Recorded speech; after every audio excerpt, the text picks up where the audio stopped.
तुम्हें ये सवाल एकदम आसान भाषा में एक कहानी की तरह समझाती हूँ।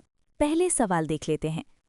क्वेश्चन 131 पूछ रहा है कि किस ब्रिटिश प्रधानमंत्री यानी प्राइम मिनिस्टर ने क्रिप्स मिशन को भारत भेजा था।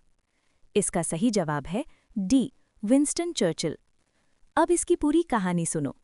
बात साल 1942 की है, जब पूरी दुनिया में दूसरा विश्व युद्ध चल रहा था। उस समय ब्रिटेन की हालत बहुत खराब थी। ब्रिटेन का दुश्मन देश जापान एशिया के बाकी देशों को हराते हुए भारत की सीमा तक आ पहुंचा था। ब्रिटेन को बहुत डर लग रहा था कि अगर जापान ने भारत पर हमला किया तो बिना भारतीय लोगों की मदद के अंग्रेज हार जाएंगे।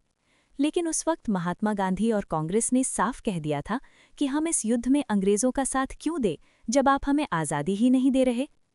उस समय ब्रिटेन के प्रधानमंत्री विंस्टन चर्चिल थे। चर्चिल वैसे तो भारत को आज़ादी देने के सख्त खिलाफ थे। वो बहुत जिद्दी थे और चाहते थे कि भारत पर हमेशा अंग्रेज़ों का राज रहे। लेकिन जब अमेरिका और चीन ने उन पर दबाव डाला और जापान का खतरा बढ़ गया, तो मजबूरी में उन्होंने अपने एक बहुत ही होशियार मंत्री सर स्टैफर्ड क्रिप्स को बात करने के लिए भारत भेजा। इसी को क्रिप्स मिशन कहते हैं। क्रिप्स ने भारत आकर नेताओं को एक लालच दिया।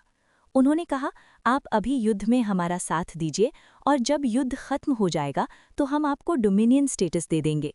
डोमिनियन स्टेटस का मतलब था कि सरकार तो भारतीयों की होगी, लेकिन सबसे ऊपर राजा या रानी ब्रिटेन का ही रहेगा, यानी पूरी आज़ादी नहीं। गांधी जी और बाकी नेताओं को ये बात बिल्कुल पसंद नहीं आई। गांधी जी ने इस ऑफर का मजाक उड़ाते हुए एक बहुत मशहूर बात कही थी कि ये तो एक डूबते हुए बैंक का आगे की तारीख का चेक है, अ post dated cheque on a crumbling bank. मतलब ब्रिटेन खुद युद्ध में डूब रहा है और हमें बाद के वादे कर रहा है जिनका कोई भरोसा नहीं। इसलिए कांग्रेस ने इसे मानने से मना कर दिया और ये मिशन फेल हो गया।